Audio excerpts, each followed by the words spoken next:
A'udzubillahi minasyaitonirrajim. Bismillahirrahmanirrahim. Robbi a'udzubika min hamazati sayatin wa a'udzubika robbi ayahdurun. Robbi shrahli sadri wa yassirli amri wahlul 'uqdatam min lisani yafqahu qawli.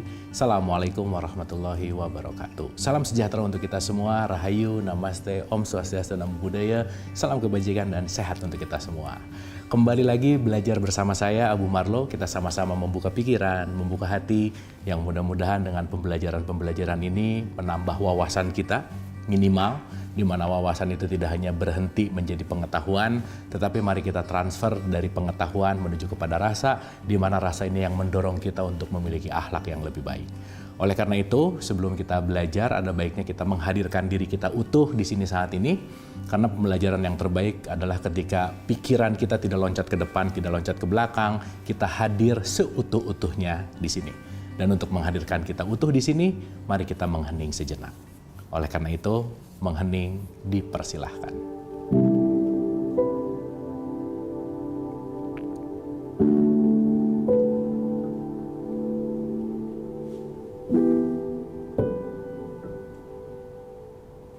Selesai, terima kasih. Mudah-mudahan kita sudah hadir utuh di sini saat ini dan siap untuk sama-sama belajar. Tidak bosan mengingatkan bahwa saya bicara bukan mau menceramahi, bukan mau mentausiahi, bukan mau mengajari, apalagi bukan berarti saya lebih pintar, lebih tahu, paling benar, tidak sama sekali. Tetapi ini hanyalah berbagi pendapat, berbagi pengalaman yang mudah-mudahan isinya ada sesuatu yang bisa bermanfaat untuk kita semua. Oleh karena itu, kita sama-sama murid, mari kita sama-sama belajar. Kita mulai menyadari dan mudah-mudahan ini tidak hanya jadi tahu gitu, tentang bagaimana kehadiran kita ke sini semuanya sudah didesain dengan sangat baik oleh Allah. Allah menciptakan semua ini sebagai panggung sandiwara, katakanlah. Kita ini adalah aktor dan aktrisnya yang sudah punya perannya masing-masing. Maka selalu diulang-ulang, jangan banyak curi casting orang lain. Karena setiap kita punya perannya masing-masing. Jangan terlalu banyak judgement ke sana. Telunjuknya jangan ke sana terus gitu. Mudah-mudahan dengan seringnya kita belajar seperti ini, merubah dari asalnya ke sana jadi ke sini gitu. Karena kesadaran itu adanya di dalam. Tidak lupa dan tidak bosan mengingatkan juga untuk saya dan untuk kita semua, manusia hanya punya masalah dengan egonya selesai. Karena kita nggak pernah punya masalah apapun dengan siapapun kecuali dengan egonya. Dan ingat, ego itu nggak pernah ada di luar, tetapi selalu ada di dalam diri kita. Maka apapun dalam hidup kalau ada masalah, jangan cari jalan keluar, tapi masuk ke dalam. Karena ini akan ada kaitannya dengan pembahasan kita hari ini. Karena hari ini kita akan berbicara tentang haji, apa itu haji, dan kita akan membahasnya dari sudut pandang esensial, dari sudut pandang log 10.000-nya. Oke, kita review sedikit. Syahadat itu adalah bagaimana saya menyaksikan. Kita udah bahas bahwa di situ ada perjanjian. Syahadat itu ingat kepada perjanjian kita primordial kepada Allah, alastu birabbikum, qala bala syahidna, di mana kita semuanya terlahir dalam konteks yang namanya pernah menyaksikan Allah dalam tanda petik secara langsung di rahim ibu kita. Di mana sholat adalah mengingat, reminding.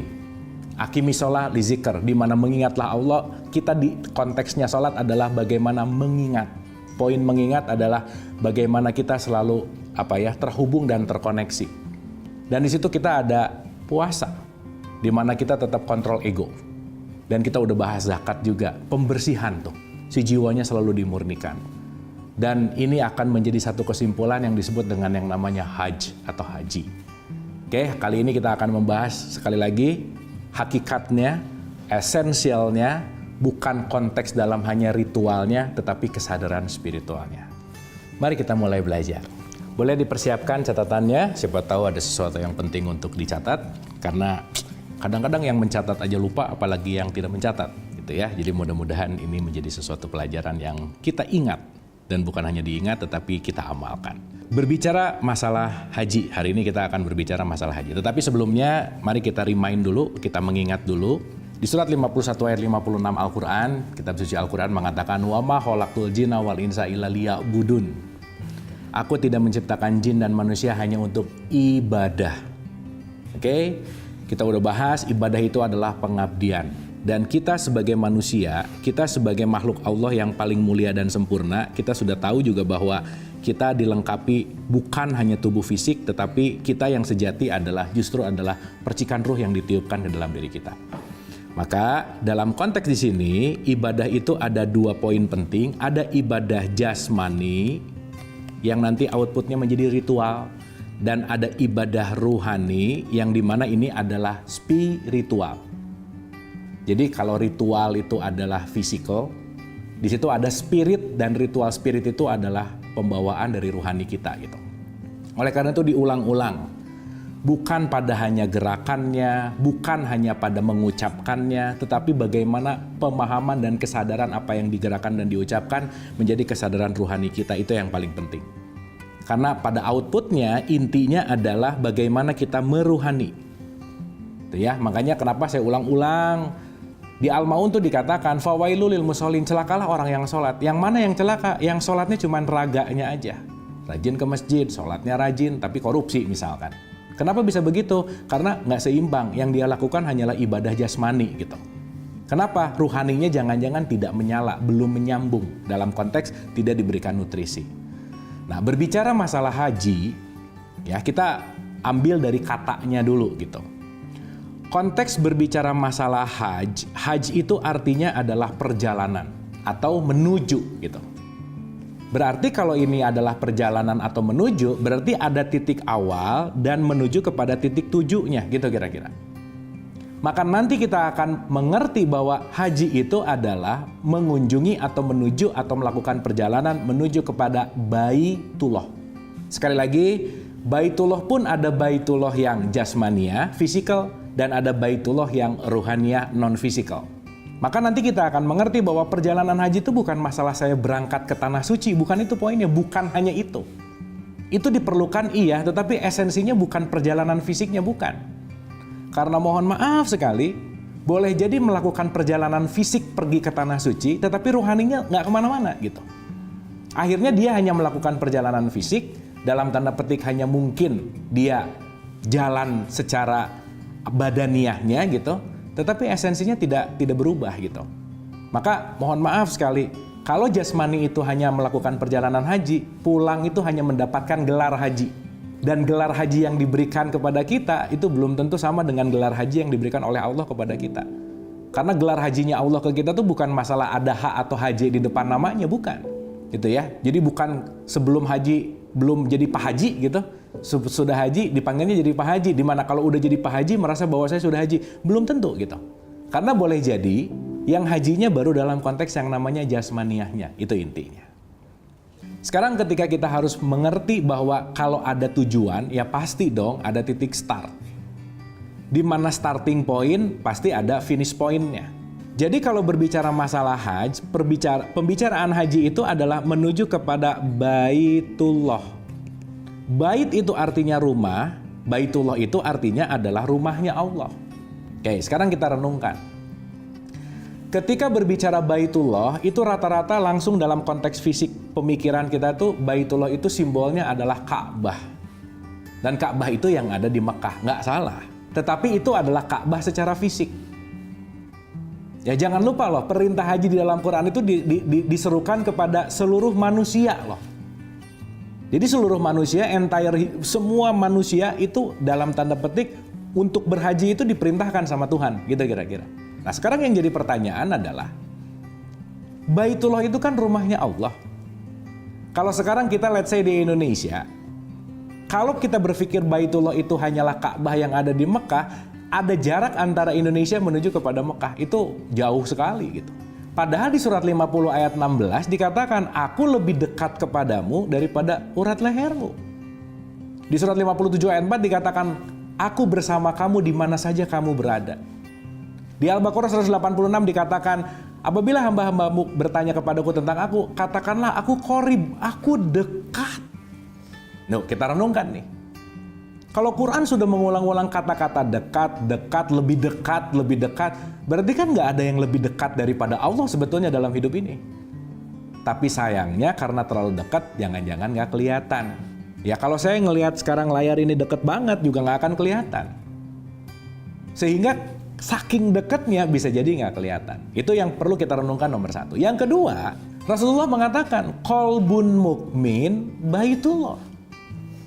Qalbunya si mukmin ini adalah Baitullah. Oh, di sini kita udah mulai dapat sesuatu nih. Kisi-kisinya satu, dekat banget. Yang kedua, kolbun mukmin baitullah. Berarti kalau begitu, ternyata rumahnya Allah tuh nggak ada di mana-mana, nggak di luar di mana-mana, nggak jauh di mana-mana. Berarti kan dekat-dekat sama kita dong kalau begitu. Yang nanti kita akan mengerti juga bahwa kolbu itu bukan di sana, tetapi di sini.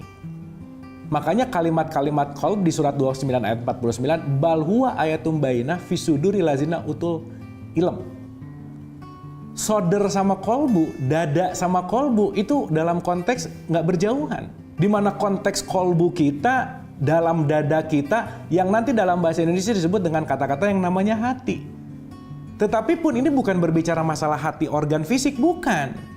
Hati kolbu sama hati fisik itu berbeda gitu.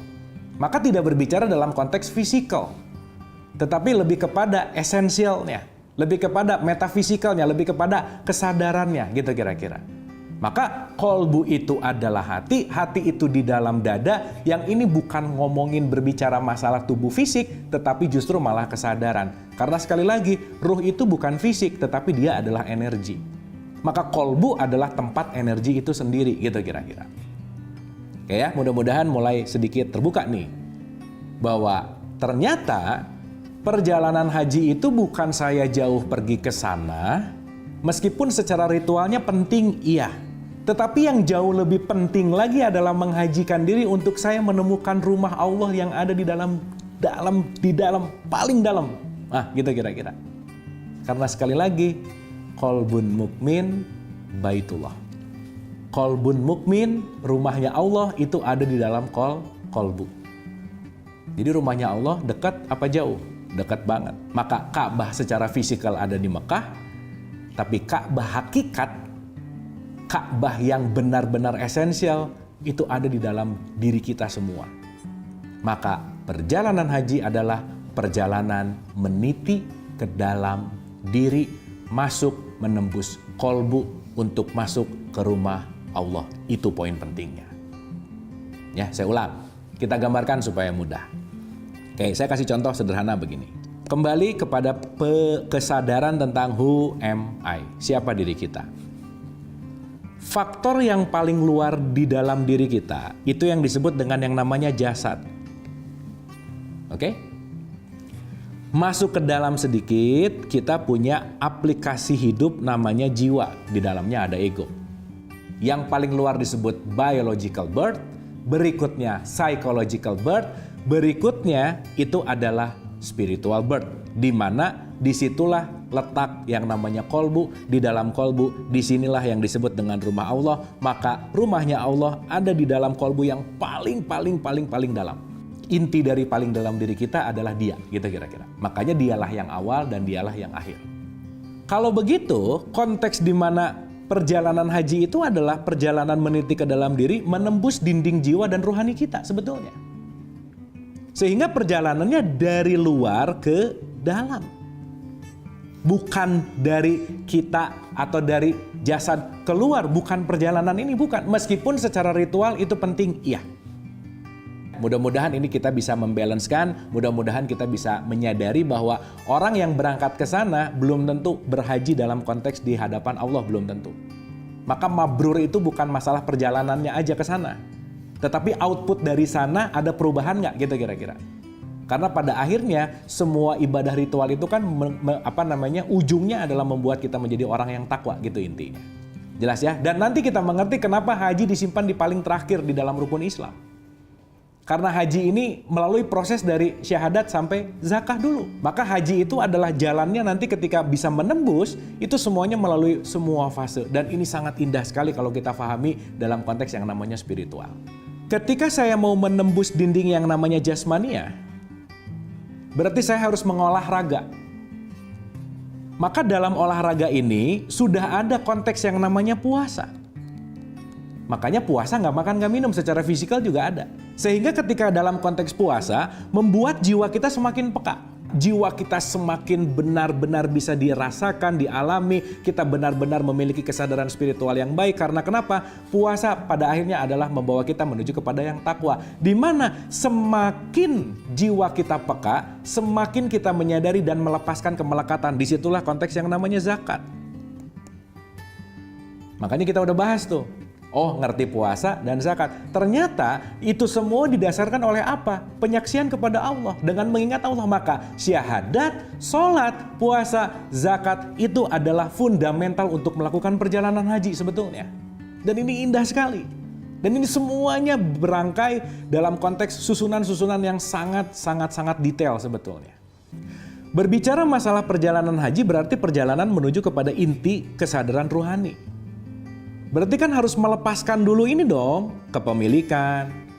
Harus melepaskan dulu kotoran-kotoran jiwa. Harus melepaskan dulu semua yang melekat kepada apa yang rasa kita miliki. Itu adalah zakat, udah kita bahas. Jadi ketika nanti kita berjalan meniti ke dalam diri, masuk ke dalam kolbun kita, hati kita, di mana nanti berjumpa dengan dia dalam tanda petik, maka inilah yang disebut dengan yang namanya Ka'bah secara hakikat. Jadi Ka'bah fisik ada di Mekah, Ka'bah hakikat ada di dalam diri kita. Secara hakikat kapanpun dan dimanapun kita bisa melakukan yang namanya haji. Bisa melakukan yang namanya menuju kepada Baitullah. Bukankah sholat sehari-hari itu adalah bagaimana kita mengingat Allah untuk masuk ke dalam rumahnya? Dan outputnya apa? Kalau orang sering masuk ke dalam rumahnya, berarti sifat-sifatnya Allah ada di dalam dirinya. Maka membuat dirinya semakin anil fahsya, iwal munkar. Maka sholat, kenapa sih di Al-Baqarah 238 bukan hanya sholat ritual, tetapi di situ ada wusto, pertengahan. Pertengahan itu apa? Ya kolbu kita. Maka kolbu pun harus ikut sholat dalam tanda petik. Bukan hanya gerakannya. Maka yang dinilai bukan masalah gerakan, diulang-ulang, mohon maaf harus disampaikan dan ini penting untuk dimengerti lebih detail. Rajin melakukan gerakan yang 5 waktu kan belum prestasi sebetulnya. Tapi prestasinya ritual ini justru dilakukan di antara ketika kita dalam melakukan kegiatan atau kehidupan kita sehari-hari. Maka penting ada ritual dan spiritual, gitu kira-kira. Siapapun bisa melakukan perjalanan haji secara hakikat karena kenapa? Orang yang sudah melepaskan dan membersihkan jiwanya, di situ ada kemungkinan untuk melakukan perjalanan haji itu. Oke, saya kasih contoh sederhana. Ya, mudah-mudahan sudah mulai dimengerti secara esensial nih. Kalau berbicara masalah hakikat, bahwasannya Ka'bah ini yang disebut dengan yang namanya rumah Allah. Maka kenapa sih ketika seseorang umroh atau haji, diawali dengan yang namanya tawaf? Tawaf itu selalu dimulai dari konteks yang namanya Hajar Aswad. Hajar Aswad itu artinya batu hitam. Itu punya banyak makna sekali. Yang pertama, batu hitam itu bisa diartikan dengan kotoran-kotoran jiwa kita yang harus selalu kita lepaskan dan murnikan. Dalam artian, bagaimana kita melepaskan kemelekatan. Maka kita mengelilingi untuk membersihkan. Itu poin pentingnya. Makna yang kedua, Hajar Aswad ini disimbolkan dengan Siti Hajar. Siti Hajar itu simbol dari kewanitaan. Maka bentuk Hajar Aswad ini bentuk kewanitaan sebetulnya. Untuk menyadari bahwa hitungan 1 kali tawaf adalah dari titik Hajar Aswad kembali ke titik Hajar Aswad itu adalah satu hitungan. Ingin memberi isyarat bahwa kamu datang dari satu tempat dan akan kembali ke tempat yang sama. Kamu terlahir dari rahim ibumu, karena sekali lagi Hajar Aswad itu adalah simbol dari Siti Hajar. Hajar Aswad itu adalah simbol dari kewanitaan juga, bahwa kamu terlahir dari situ. Maka ketika kamu terlahir dari situ, sadarilah bahwa di dalam rahim ibumu kamu melakukan yang namanya perjanjian suci yang sudah kita bahas namanya syahadat. Maka syahadat, sholat, puasa, zakat, haji. Itu jadi satu kesatuan. Maka kalau kita sadari, kita bekerja itu adalah tawaf kita. Apapun yang kita lakukan hari-hari ini adalah tawaf kita untuk menuju kemana? Tetap untuk menuju kepada Baitullah. Maka apapun yang dilakukan hanya untuk mencari ridho Allah. Tuh ya, nah makanya di situ ada tawaf tuh. Di mana tawaf di situ nanti akan masuk ke dalam konteks yang namanya menuju kepada hijir Ismail. Ismail itu artinya mau mendengarkan. Maka ketika kita mau mendengarkan, kita akan menambah sesuatu kesadaran. Sehingga nanti akan masuk ke dalam makom Ibrahim. Makom itu artinya level, Ibrahim itu adalah itu sumber, rahim itu kasih sayang. Di mana puncak kasih sayang tertinggi. Makanya kenapa di surat 4 ayat 125, Ibrahim ini dijadikan sebagai contoh dalam konteks Ibrahim adalah kesayangannya Allah. Kenapa? Karena Ibrahim ini tidak dalam konteks yang namanya mempersekutukan Allah. Dan yang menarik lagi, yang namanya melakukan kegiatan umroh atau haji itu selalu menggunakan pakaian yang disebut dengan pakaian ihram. Pakaian ihram itu pakaian yang bebas jahitan. Ini bukan hanya berbicara masalah jahitan fisik, bukan. Jahitan itu kan menyatukan. Artinya bebas jahitan itu jangan sampai kamu terjahit dalam tanda petik, menyatu dalam tanda petik dengan duniawi gitu kira-kira. Nah, untuk melakukan ini tentu saja perlu sa'i. Sa'i itu artinya usaha. Jangan lupa, kita hanya akan selalu diberikan apa yang kita usahakan. Makanya syarat mutlak mendapatkan hikmah itu adalah mau. Kalau nggak mau ya nggak bisa, karena tidak ada keterpaksaan di sini. Makanya dalam konteks yang namanya sa'i, ini memberikan spirit kepada kita berusaha. Dan yang menariknya lagi, lepas dari sa'i itu ada tahalul. Tahalul itu mencukur. Rambut ini simbol dari mahkota, simbol dari kemelekatan, simbol dari kepemilikan, maka harus di-cut, dipotong. Jangan lupa, di surat 51 ayat 19 dimaknai ada kata-kata, di harta kamu ada hak fakir miskin yang meminta dan yang tidak meminta. Jadi mohon maaf sekali, kalau hari ini banyak orang pulang umroh haji sampai rambutnya habis pelontos, tapi selesai itu tetap dia pelit, dia belum tahalul secara hakikat sebetulnya.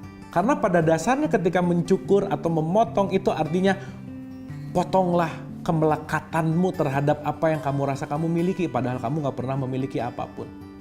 Dan yang paling menarik adalah tidak sah seseorang haji kalau dia tidak wukuf. Wukuf itu artinya berdiam. Berdiam itu artinya bertahanuts. Bertahanuts itu artinya bertafakur.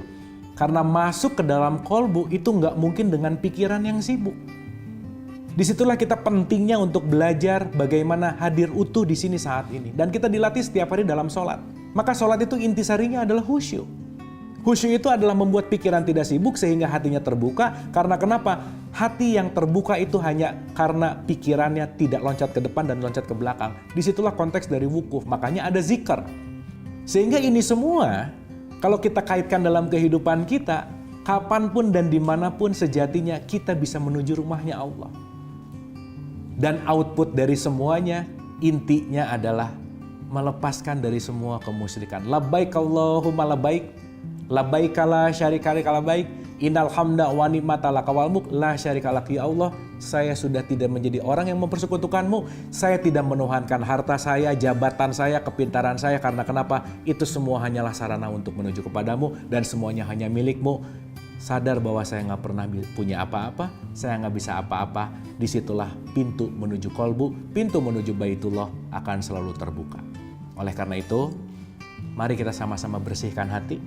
Mari kita sama-sama lepaskan kemelekatan agar kita bisa menuju Baitullah kapanpun dan dimanapun dan berjumpa dengan Allah yang penuh kasih sayang sehingga sifat kita semua penuh dengan kedamaian dan kasih sayang.